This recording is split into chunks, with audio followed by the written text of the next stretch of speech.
अग्निशिखा नाटक, रचनाकार डॉक्टर रामकुमार वर्मा।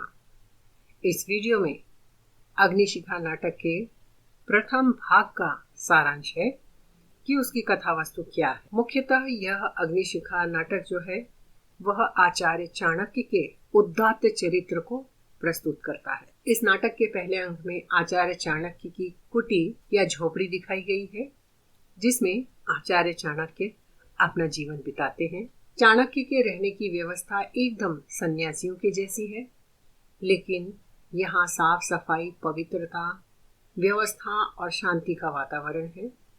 चाणक्य के घर में उनके शिष्य सारंग और हिमांशु रहते हैं, जो व्यवस्था का काम देख रहे हैं। सारंग जंगल से लकड़ियां लेकर आता है, हिमांशु से बातें करता है और हिमांशु और सारंग ये दोनों लकड़ियों को काटने की प्रक्रिया को चाणक्य की शक्ति और नीति से जोड़ते हुए कहते हैं कि जिस प्रकार मैंने लकड़ियां काटी हैं, मानो दुश्मनों का सफाया कर दिया है। और यह कटी हुई लकड़ियां तो ऐसे लग रही हैं जैसे दुश्मनों की कटी हुई बाहें हैं। और जिस मुश्किल से नंद के अमात्य राक्षस की कूटनीति मुश्किल से समाप्त की, उसी मुश्किल से मैंने लकड़ियां काटी है। यहाँ पर हम देख रहे हैं कि सम्राट नंद का संदर्भ आया है। तो सम्राट नंद को परास्त करके हरा कर आचार्य चाणक्य ने चंद्रगुप्त को सम्राट बनाया था और महाराज नंद के दरबार में उनका एक कूटनीतिज्ञ था, महामंत्री था, जिसका नाम है राक्षस। तो उसकी कूटनीतियों का भी मानो इन्होंने वैसे ही सफाया कर दिया हो। आगे वे कहते हैं कि अब आचार्य चाणक्य की व्यवस्था में तो पाटलिपुत्र में दुश्मन ढूंढने पर भी नहीं मिलते।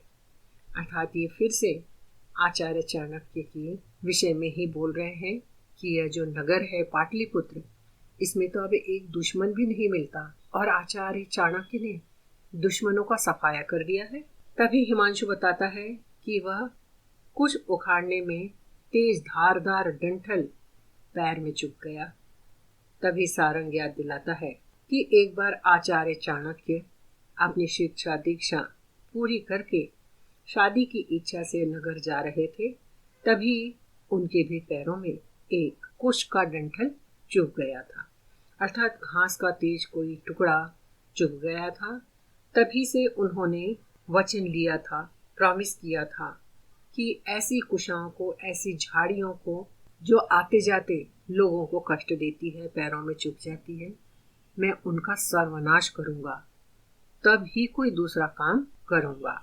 तो यहाँ पर हिमांशु और सारंग फिर आचार्य चाणक्य की कर्तव्यबद्धता दिखा रहे हैं कि वे एक छोटी सी बात को भी कितने सुनियोजित और पूरी तरीके से समर्पण से पूरा करते थे कि उन्होंने कुश का सफाया करने के लिए वचन दिया कि ये पहले यह काम करूंगा, तब ही कोई दूसरा काम करूंगा। अर्थात वे ऐसे दुश्मनों को वैसे ही नष्ट नहीं करते थे, उसके लिए वे योजनाबद्ध तरीके से कार्य करते थे। आगे इस प्रकार है कि चाणक्य ने जैसे दुश्मनों को समूल नष्ट किया हो, समूल अर्थात जड़ से नष्ट किया हो, हमें भी उन्हें समय समय पर खत्म करते रहना चाहिए। अर्थात समय समय पर ऐसे दुश्मनों को हमें तब के तभी खत्म करते रहना चाहिए, जैसे आचार्य ने नंद के साथियों को इसी तरह खींचकर नष्ट किया है। और जब नंद को आचार्य चाणक्य ने समाप्त किया, उसके साम्राज्य को समाप्त किया, तो उन्होंने एक एक यहाँ तक कि उनके साथियों को भी नष्ट कर दिया था। जैसे उन्होंने कुश का उदाहरण दिया कि कुश के जैसे छोटे मोटे लोगों को भी उन्होंने, दुश्मनों को भी जीवित नहीं छोड़ा था। और यही नियम वे अपनाते हैं कि दुश्मन को पूरी तरीके से नष्ट कर देना चाहिए। इसी तरह हिमांशु और सारंग बातें करते हैं कि इतने बड़े साम्राज्य और चंद्रगुप्त के महामात्य महामंत्री एक कुटिया में रहते हैं। यह आचार्य का बड़प्पन है। उनका मानना है कि जैसे प्रजा रहती है, मैं भी उसी तरह से रहना चाहता हूँ। उनका मानना है कि पद स्थान से ऊंचा नहीं होता, पद तो सत्कर्मों से, ईमानदारी से ऊंचा बनता है। अर्थात बड़े घर में, बड़े महल में रहने मात्र से कोई व्यक्ति बड़ा नहीं होता, उसके कर्म से वह बड़ा होता है। जैसे आचार्य चाणक्य एक कुटिया में रहते थे, लेकिन उनका नाम उनके सम्राट चंद्रगुप्त से भी ज्यादा प्रसिद्ध है, लोकप्रिय है, क्योंकि उन्होंने राजमहल, सत्ता, पद, इन सबको विशेष महत्व नहीं दी। इसी तरह सारंग और हिमांशु बातें करते हैं कि मगध राज्य की सीमाएं पंचनद तक फैली हैं और ऐसे बड़े राज्य का महामंत्री कुटिया में रहता है और तिल और धान खाकर जीवन बिताता है। ऐसे तो एक बार सम्राट चंद्रगुप्त ने आचार्य चाणक्य से रिक्वेस्ट भी की थी कि मैं सुगंगा महल में रहता हूँ, आपके लिए भी एक महल बनाना चाहिए। लेकिन आचार्य ने कहा, मैं जहाँ रहता हूँ उसकी छत तो आकाश तक ऊंची है, मुझे महल की जरूरत नहीं है। और उन्होंने कहा कि जनता का विश्वास ही मेरा महल है। वे हर समय जनता की भलाई के विषय में सोचते रहते हैं। उन्होंने समाज की अच्छी व्यवस्था के लिए अर्थशास्त्र की रचना की। वे मानते हैं कि समाज राजनीति का अंग है और जब स्वस्थ समाज होगा तब ही स्वस्थ राजनीति होगी। समाज और राजनीति तो राज्य की दो आंखें हैं। इस प्रकार हम देखते हैं कि हिमांशु और सारंग अपने आचार्य चाणक्य की कार्यशैली, जीवन शैली, विचारों की महानता, रीति नीति, राजनीतिक, सामाजिक नीति, दंड विधान, क्षमा आदि की महानता पर चर्चा कर रहे होते हैं कि तभी किसी औरत के रोने की आवाज सुनकर वे कहते हैं कि इस रोने की आवाज में बहुत करुणा है, जरूर कोई आचार्य के पास न्याय मांगने के लिए आई होगी। तभी गांव के एक आदमी और औरत मंच पर आते हैं। आदमी अपना परिचय देता है कि मैं सोमदत्त हूँ, मेरे पिता यशदत्त हैं और यह मेरी पत्नी रोहिणी है। हम विक्रमपुर जनपद के रहने वाले हैं।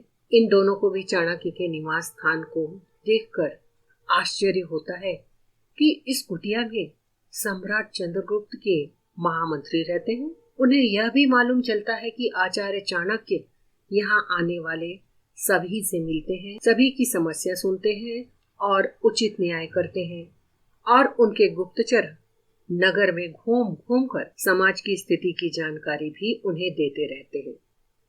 सारंग यह भी बताता है कि कुटी के गर्भगृह में वे राजनीतिक बुद्धियों को सुलझाते हैं। तभी आचार्य चाणक्य वहां आते हैं और सोमदत्त और रोहिणी की परेशानी का कारण उन्हें पहले से ही मालूम होता है कि वे सोमदत्त और रोहिणी की बेटी अपराजिता के विवाह के एक दिन पहले उनकी बड़ी संपत्ति जो शादी के लिए तैयारियां की थी वो और बेटी के लिए 500 पणों का हार बनवाया था, वह भी चोरी चला गया है। आचार्य दोनों को समझाते हैं कि राज्य का काम है अपराधी को ढूंढना और सजा देना, चोर के तो हाथ काटना पड़ेंगे। यह सजा सुनकर रोहिणी का मन पिघल जाता है, लेकिन आचार्य चाणक्य कहते हैं कि भावनाओं से राजकाज नहीं चलता, नियम यही है यहाँ का। चाणक्य अपनी जानकारी से रोहिणी और सोमदत्त से सब कबूलवा लेते हैं और वे बताते हैं कि बेटी अपराजिता की शादी रविसेन से होने वाली थी, लेकिन रविसेन के पिता ने यह शादी होने से मना कर दिया। उन्हें अपने ऊंचे पद का घमंड था। रविसेन भी पिता के डर से कुछ नहीं बोल पाया। तब मैंने अपनी बेटी अपराजिता का विवाह दूसरी जगह तय कर दिया। तभी वस्त्र और आभूषण संपत्ति चोरी हो गए। कहानी सुनकर आचार्य चाणक्य ने बताया कि चोरी रविसेन ने की है। उसे यह सहन नहीं हुआ कि अपराजिता की शादी किसी और से हो। आचार्य चाणक्य, सोमदत्त और रोहिणी की चर्चा अभी चल ही रही थी, तभी वहां एक बूढ़ा व्यक्ति आता है और वह अपना नाम शिखर सेन बताता है। वह प्रार्थना करता है कि मेरा बेटा रविसेन 3 दिन पहले कहीं चला गया, अब तक उसका कोई पता नहीं चला। चाणक्य अपनी बुद्धिमानी से शिखर सेन से भी उसकी गलती उगलवा लेते हैं और डांटते भी हैं कि पद की प्रतिष्ठा हमेशा नहीं रहती। आचार और संस्कार की श्रेष्ठता से आदमी बड़ा बनता है। फिर हिमांशु आचार्य को बताता है कि कुएं के पास एक नौजवान एक पोटली लेकर आत्महत्या करने जा रहा था। मैंने उसे बचा लिया है और उसे आपके पास लाया हूँ। इस पर चाणक्य रविसेन से अकेले में बात करके उसके मन की बात बहुत चालाकी से उगलवा लेते हैं और उसकी सजा तय करके सोमदत्त, रोहिणी और शिखर सेन को बुलाकर कहते हैं कि चोरी के अपराध में इसके दोनों हाथ काट लिए जाएंगे और आत्महत्या के अपराध में इसके माथे पर कबंध अर्थात बिना सिर के शरीर का निशान बना दिया जाएगा।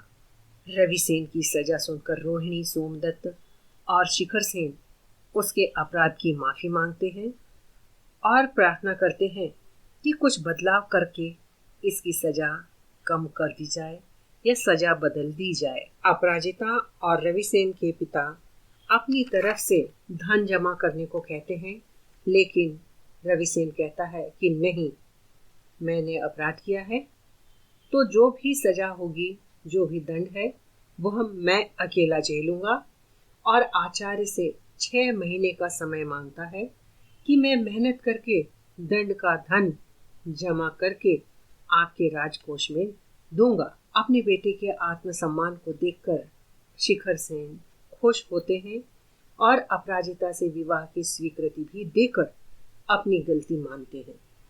रविसेन कहता है कि गुरुदेव, आपके न्याय और दंड विधान से हम सभी का भला हुआ। चाणक्य यज्ञ करने के लिए उठते हैं और जाते जाते कहते हैं कि पाटलिपुत्र की समृद्धि में प्रत्येक व्यक्ति की सेवा और साधना हो तथा नंद के मंत्री राक्षस से यह कुसुमपुर सुरक्षित रहे। तो इस प्रकार हम देखते हैं कि प्रथम अंक का सारांश यहाँ पर पूरा होता है, जिसकी विशेषता इस प्रकार है कि इसमें महामंत्री चाणक्य के उदात्त चरित्र की झांकी मिलती है कि वे किस साधारणता से जीवन जीते हैं। राजनेता शासक नहीं सेवक होता है, उसे अपनी प्रजा से कम सुविधाओं में जीवन जीना चाहिए। न्याय और दंड व्यवस्था बहुत पारदर्शी होना चाहिए। अपनी योग्यता से युवा वर्ग में आत्मसम्मान आना चाहिए। यह कार्य करने का एक बहुत अच्छा उदाहरण रविसेन का है। अपराजिता अपने माता पिता की आज्ञाकारी संतान है। आत्महत्या का अपराध जीवन के प्रति, परिवार के प्रति और समाज के प्रति एक जघन्य अपराध है, यह भी संदेश देते हैं।